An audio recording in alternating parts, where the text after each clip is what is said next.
Hey guys, so today I'm here to talk about my anticipated reads for the first 3 months of next year.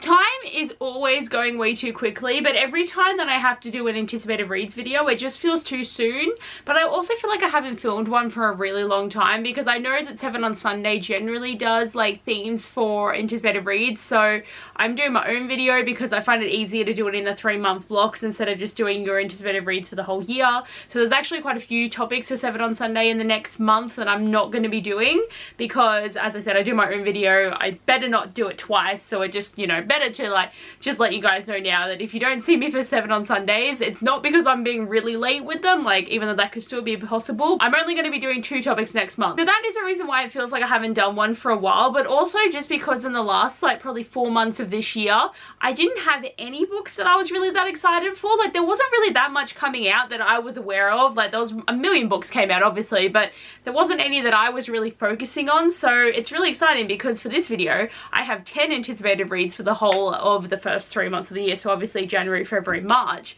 and I'm so excited. They're all mostly adult contemporaries, which is the basic story for this whole entire year. It's either adult contemporaries or fantasy books from authors that I have already read, that I've already enjoyed, that I know I'm looking for, but I'm really trying to limit the amount of books that I'm excited for. So obviously when there's books that come out that people are going to start hyping and start getting behind, obviously I'm going to want to read them, but at the moment I'm just trying to keep it low because I can't just be buying all these books. Like obviously I'm going to be buying all the books, but the ones that I'm really keen for have the priority. So if there's books that are missing from my list, that's going to be the reason why. But like, let's get into the video because I'm so excited. So the first book I'm really excited for is When You Get the Chance by Emma Lord. So I've been following Emma Lord for the past 2 years, I'd say, because she wrote Tweet Cute and then she also wrote You Have a Match. So every year she's releasing a new book.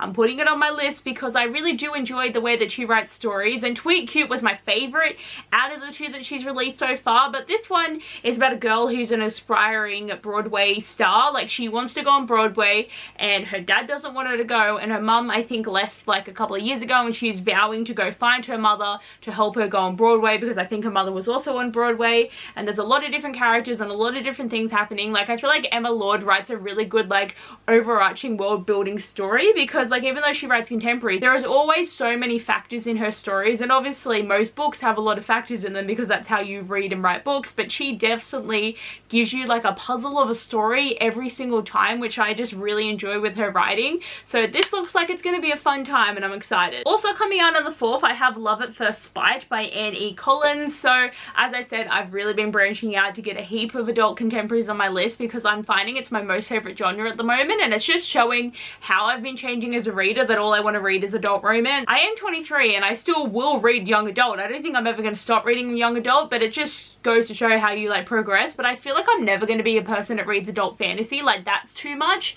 But this book is about our main character who got divorced. I think she either got divorced or she was meant to marry someone and then they broke up, and then because she's spiteful she decides to buy the block of land right next door to him to then build a house and to give him a really big FU about giving up on her. And basically there is the architect or the builder on the side that she is with who helps her, that they just hate each other, and then a relationship seems to brew there, and I just think it's got everything that I need from a story, and I think it's going to be really fun. Like I actually don't mind reading stories when they're building houses, and like yes, I've only read one, but it was an enjoyable time, so I'm excited to see what happens with this story and like what shenanigans are going to happen on this work site. Next book I'm really excited for is Weather Girl by Rachel Lynn Solomon. So this is one that I kept seeing around, but I wasn't really sure if I was going to put it on my list, but me and Miranda actually decided to go through like what books we were both anticipating to figure out what books we wanted to buddy read and what books we would like save to make sure we were each going to read them, and this was on her list, so I decided to put it on mine because I'm really excited, I think, because it's obviously about a girl who really likes weather and obviously, but basically what's happening is she is really invested in her job of doing meteorology and all that stuff, but her boss is very distracted by the fact that she's just divorced her husband, and there's another guy who has a different boss, and what they decide to do is set up their bosses so then they can focus on them and help them get careers and pursue stuff. I've watched a movie that had this similar premise, but it wasn't like obviously about weather, it was just about trying to get their bosses to team up so then they can team up and then they fall in love. But I think this is going to be really good, and it's going to be really interesting seeing the work dynamic, because I don't think the two people that are trying to set up their bosses hate each other, so it's not going to be like a hate to love situation, but I think it just sounds really interesting, and I also think the cover's like really cute. The next book I'm really excited for is Lucky Leap Day by Anne-Marie Walker. So this is coming out on the 18th of January, and I didn't really need to know much about this story because obviously if it's a Lucky Leap Day, basically this book is going to be about the legend of, I think it's an Irish legend, but basically what happens is on a leap year on the 29th of February, it is acceptable for the woman to propose, but there is no other time that it's allowed to happen. And obviously women do propose all the time, but it's just the fact that men aren't allowed to propose on the leap year, but women are. And I think it's just going to be really fun because I'm sure the main character does go to Ireland and she's going to travel around, and I think she wants to propose to her partner, but then she finds someone else that she's going to fall in love with and realize her partner isn't the person for her, is my complete guess, because I only needed to know that it was going to be about the proposal situation because I've watched again another movie that involves this and I really enjoyed the movie, so I'm sure I'm going to enjoy this book as well. And the last book in January that I'm really excited for also comes out on the 18th, and that is How to Love Your Neighbor by Sophie Sullivan.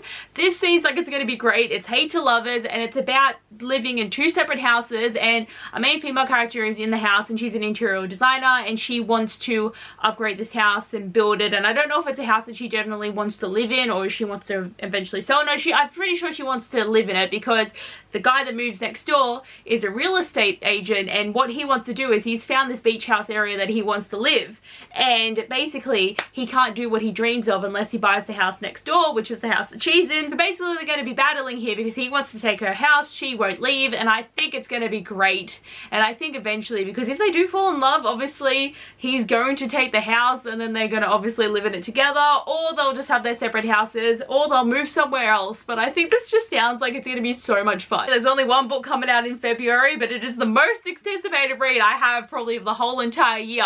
But House of Sky and Breath by Sarah J Maas is finally happening. It's been nearly 2 years because House of Earth and Blood came out in March 2020, and now we are getting this book in February, so I've had to wait almost 2 years to find out what's going to happen, and I'm here hoping that we do see some sex in this book because we were severely underwhelmed, okay? But I'm excited because I'm pretty sure they're going to be trying to go on a sex pack and they're trying to like not be in love even though they are in love. But House of Earth and Blood was such a good book that I have no idea where I can picture this going. And I'm also stressed because Sarah J Maas has the habit of always having the love interest never be the first person that we meet, so I'm concerned for Hunt and Bryce, but also like, don't kill it. They're already in love and they're basically mates because, like, I mean, obviously there's no mates in this story, but it's there.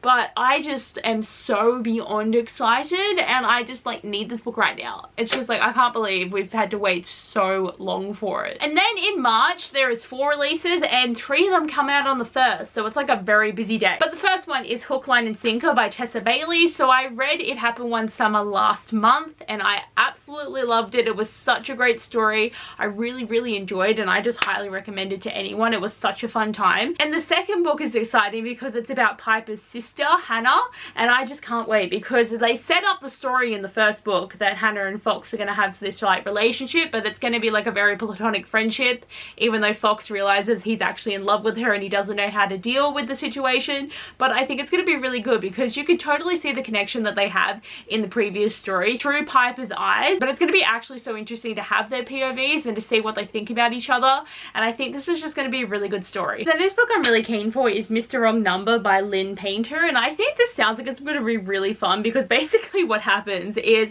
the main character is having a really shit time in her life, and then she gets texted by this anonymous number, "What are you wearing?" that turns into a whole entire steamy conversation of talking, which already sounds great. And basically she's been so out of luck that she has to move in with her brother's best friend's family, and the best friend has never thought much of the sister and he's always thought that she was kind of low-key annoying, and then he realizes that she is the person that he has been texting sexily this whole time, and I'm like drama, the absolute drama. I think this sounds great, and I love that they're just full on just going there. They're just like, yep, we're going to be talking about sexting, we're going to be talking about this stuff. Like, a lot of the cute romances that I read, and obviously a lot of them get very steamy and smutty very quickly, in some situations you're like, stop, it's too much. But all those ones just blaze over the fact that they're going to get that way. This one's like, nah, we are having the steamy fest right now. Hope you enjoy. But I just think it sounds like it's going to be like really good because obviously they're both going to be catching feelings, and then she's not going gonna know who he is, and when she finds out, drama. I'm keen. And the last book that's coming out on the 1st is A Brush with Love by Maisie Eddings. So this just seems like such a unique and random story because it's about dentist. So basically she's obsessed with being a dentist and she wants to get placed at this like a really like good school or good company or something, and then she literally bumps into this dude who is a dentist but he doesn't really give two shits about it, and basically they decide to be friends even though he's starting to feel a little bit more, and I just think it's going to be good because the just friends situation never ends up being just friends, and there isn't really that much more drama that I read on the synopsis for this book because it just seems that it's like, hey, we're dentists, I want to, he doesn't really care because he has a legacy, and then bam, we find each other, and then bam, we're just going to be friends. I feel like it's going to just be like a very simple book, and I don't mean that in a bad way. It's just some books have a lot going on, so to read a more simpler book's actually going to be really sweet, and I'm excited. I think it's going to be so good. And lastly, I'm really excited for By Any Other Name by Lauren Kate, which comes out on the 22nd of March, and seriously, guys, this is the author of Fallen, like the literal story that took the world by storm with the angels and everything, and it even got a movie that was very shit. But like, this is Lauren Kate, okay? She has not written anything for a long time, and now she has an adult contemporary about a book editor coming out, and I was shocked. I was just like, whoa, like you were literally so much of my childhood and now you're writing adult books that I can now read at this age. Like, I am beyond excited. But basically our main character is living her best life. She is doing book editing, she is engaged to be with someone who literally fits the bill in every single way for her, but then she gets her absolute dream job of working with this like recluse of an author who hasn't published a book for ages, who has had like this severe writer's block. So I'm excited because apparently there's like this really crazy reason why he stopped writing, and it literally throws her life out of proportion, and she has to realize that her perfect life may not be perfect as she thought. But I'm excited because like books about books are so fun, and again, Lauren Kate, I have high expectations. If this ends up being shit, I'm gonna be so disappointed about it. So guys, that is all of the books that I'm really excited about. Like, there are so many books here that like obviously are new authors to me, which is really exciting, but I'm just reading into the niche of adult contemporaries with the beautiful covers now because, as I said, it's my favorite thing. It's like my absolute favorite thing. I would not be shocked if everything I read next year is just adult contemporaries because it's my jam. But I hope you guys enjoyed this video. Thanks for watching. I'll see you guys next time. Bye!